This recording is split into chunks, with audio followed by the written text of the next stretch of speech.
Conexão Marília. Oferecimento Oral Center, Centro Avançado em Implantes e Estética. E Unimed, esse é o plano.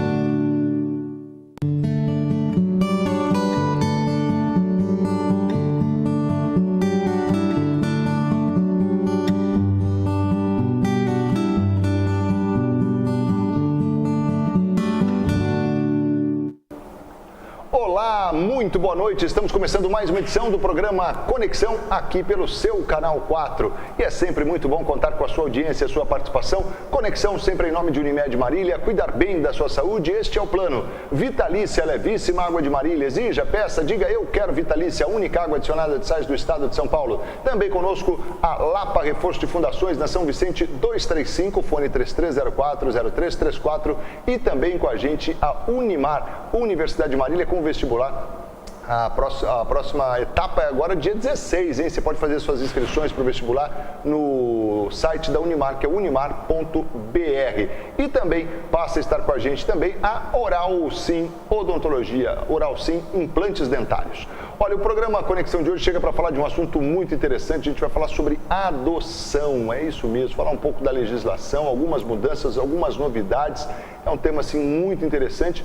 Até porque a gente tem os dois lados e os dois aspectos importantes a se observar na adoção. Não só o aspecto, claro, da realização do sonho, né, de quem quer ter um filho e opta por os mais diversos motivos pela adoção. E o outro aspecto que eu diria que é o mais importante, que é a criança, né, ou o adolescente, enfim, que vai receber um novo lar ou pela primeira vez um lar, uma família. Enfim, para falar sobre isso, a gente recebe aqui o psicólogo especialista em família, meu amigo Antônio Carlos Gelsi. Gelsi, muito obrigado pela tua presença, uma honra ter você aqui. Faz tempo, hein, que você não aparece. Faz tempo que eu não apareço, né? É sempre um prazer estar aqui com você. Aliás, parabéns, tá mais alinhadinho, mais fininho. São 25 quilômetros. Muito bom, graças a Deus por isso. Bom, vamos falar aqui um pouco dessa questão da lei, tem até mesmo um pouco, como é que o ECA, o Estatuto da Criança e do Adolescente, aborda essa questão? O que ele fala a respeito de adoção? Primeiramente é bom salientar que o ECA prevê que a criança tem que ser, no seu artigo 4º, ele define muito bem quais são os direitos da criança. Então, quem é que é o responsável por zelar pelos direitos da criança? Primeiramente é a família. Família. Não tem como, a família não pode se furtar disso. Depois é a comunidade, a sociedade como um todo, e se todos esses equipamentos falharem, então entra o Estado. O Estado tem por obrigação. Mas seria uma última, né? Seria o Estado tem que intervir, quando a família não está cumprindo a sua missão, que é preservar os direitos das crianças e dos adolescentes, né? Caso isso não aconteça, então o Estado tem que intervir. Um outro aspecto que o ECA determina é que a criança ou adolescente, no seu artigo 19, ele diz que ele tem que ser criado no seio da família. Ou seja, a família natural ou nuclear, ou a família de origem, como alguns chamam, ela tem prioridade sobre aquela criança, aquele adolescente. E no artigo 19 mesmo, ele fala que excepcionalmente essa criança pode ir para uma família substituta. O que é família substituta? É o primeiro passo para a adoção. Então a gente tem que, por isso que o número de crianças em adoção não é tanto, né? Apesar e o número de casais que estão aptos para adoção é bem maior que o número de crianças. Porque a ECA prevê, né? Então todo o trabalho que tem que ser feito é que essa criança conviva no seio da família, ou da família natural, de origem ou nuclear, ou na família extensa, que é avô, avó, tio, tia, irmão, primo, esse tipo de coisa, parente próximo. Então nós temos por obrigação, o Estado, quando intervém, tem por obrigação fazer de tudo para que essa criança seja reintegrada na sua família natural. Quer dizer, então acaba sendo um processo moroso, né? Quer dizer, porque vamos imaginar que a criança tem lá um problema com relação aos pais, seja por mais diversos motivos, enfim, mas não pode estar ali com o pai e com a mãe, com os genitores. Aí você opta ali, o Estado opta pelos avós, por exemplo, um tio, uma tia. Pode acontecer. Então, o primeiro assim, eu tenho uma criança que ela está com algum problema com a família, alguns dos seus direitos foram violados, negligência, maus tratos, abusos. né? Tudo quanto é tipo de agressão. Então, o Estado vai interferir, né? Porque aquela família não está cumprindo o seu papel de proteger aquela criança, aquele adolescente. O Estado vai interferir, mas ele tem por obrigação, o ECA prevê isso aí, ele tem por obrigação trabalhar aquela família para que ela possa receber essa criança de volta ou para que ela possa se reestruturar para que aquela criança, aquele adolescente sejam criados no seio familiar da melhor maneira possível.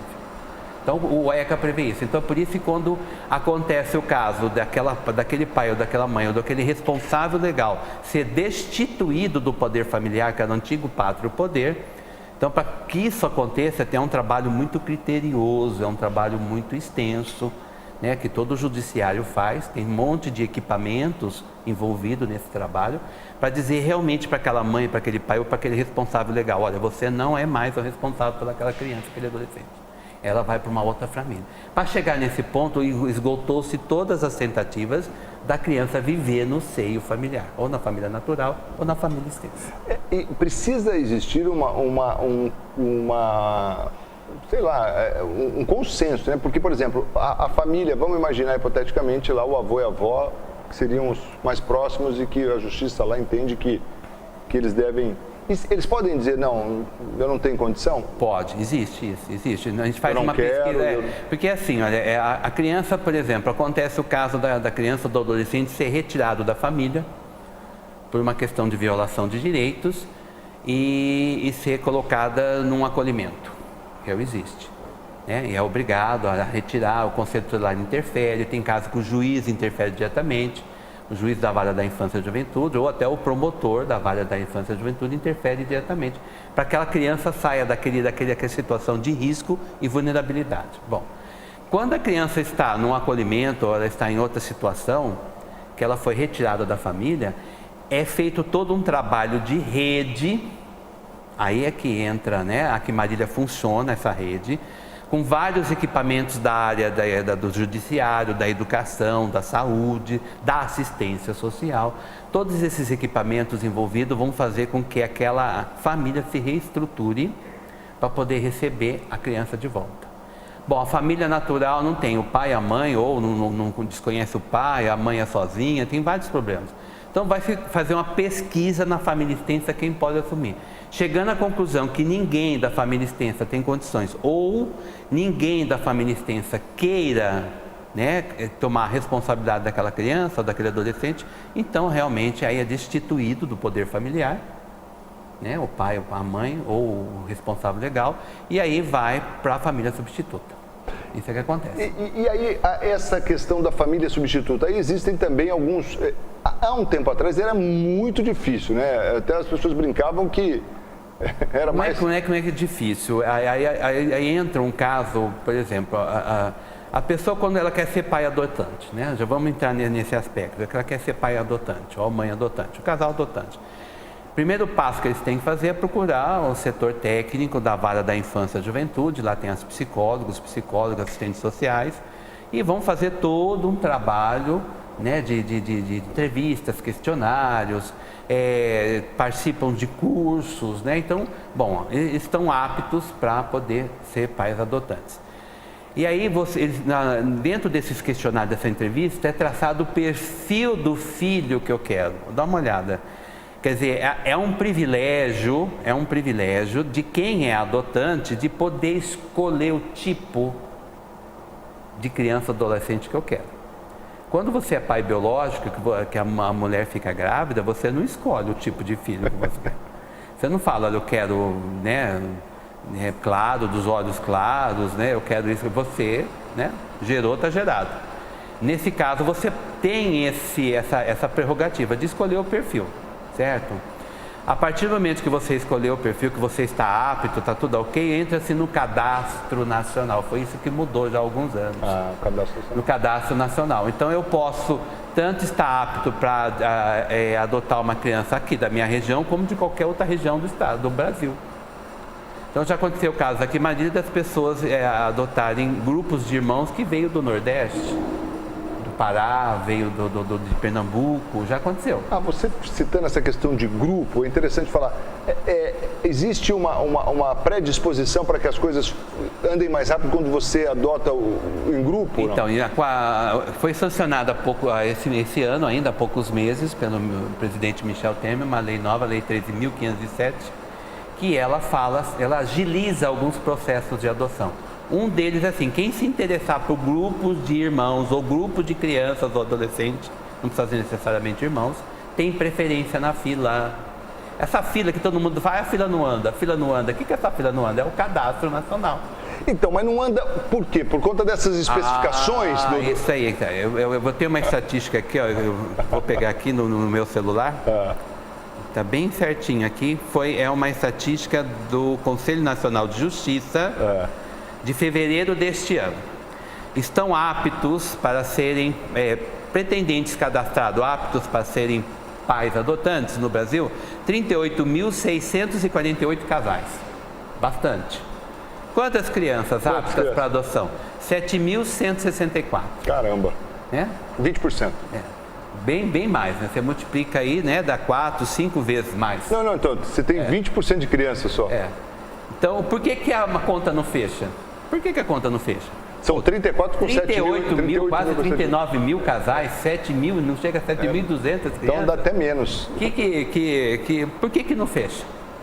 Por causa do perfil que as pessoas põem.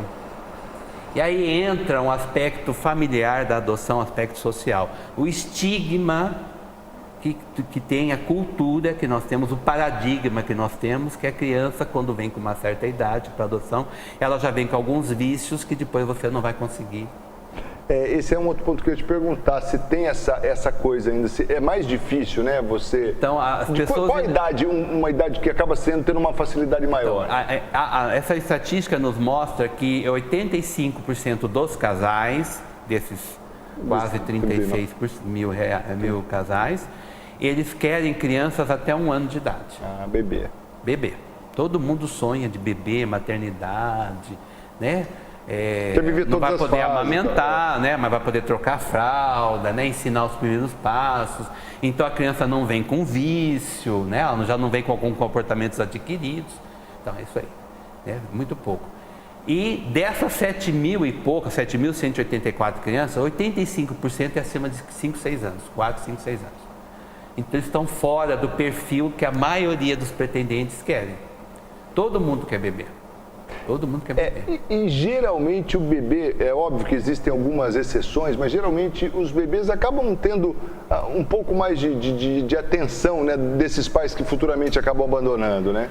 É o paradigma. Eles não abandonam logo É a cultura que nós temos sobre gestação e filhos, né? Então, como é que eu vou, eu quero, toda mãe que sonha, né, com a maternidade, ela sonha com a maternidade desde o início. Já que ela não pôde ter a maternidade durante a gestação, né, porque ela não é filho biológico, né, não houve a gestação. Então ela quer participar desse processo da maternidade desde o início. Aliás, a gente pode até entrar não sei, já depois do intervalo a gente fala um pouco nisso, que é muito complicado isso também, né? Porque tem alguns casos que a pessoa aluga uma barriga e depois tem problema, né? Porque... Aqui no Brasil tem algumas coisas que estão sendo permitidas e outras que não. A legislação não permite esse tipo de coisa. Deixa eu ir rapidinho para o intervalo e a gente volta na sequência do programa Conexão de hoje, conversando com Antônio Carlos Gels, psicólogo especialista em terapia familiar, com a gente aqui no programa Conexão de hoje, falando aqui sobre adoção. Não sai daí não, a gente volta na sequência, sempre em nome de Unimed Marília. Cuidar bem da sua saúde, este é o plano. Conosco também a Vitalícia, a levíssima água de Marília. Exija, peça, diga eu quero Vitalícia. Também com a gente Oral Sim Implantes Dentários. E conosco a Lapa Reforço de Fundações São Vicente 235, ali quase, aliás, na esquina com a Rua Paraíba. E também com a gente Unimar, Universidade de Marília, vestibular próximo dia 16, inscrições para o vestibular 2018 no site unimar.br. A gente volta na sequência, não sai daí não, até já.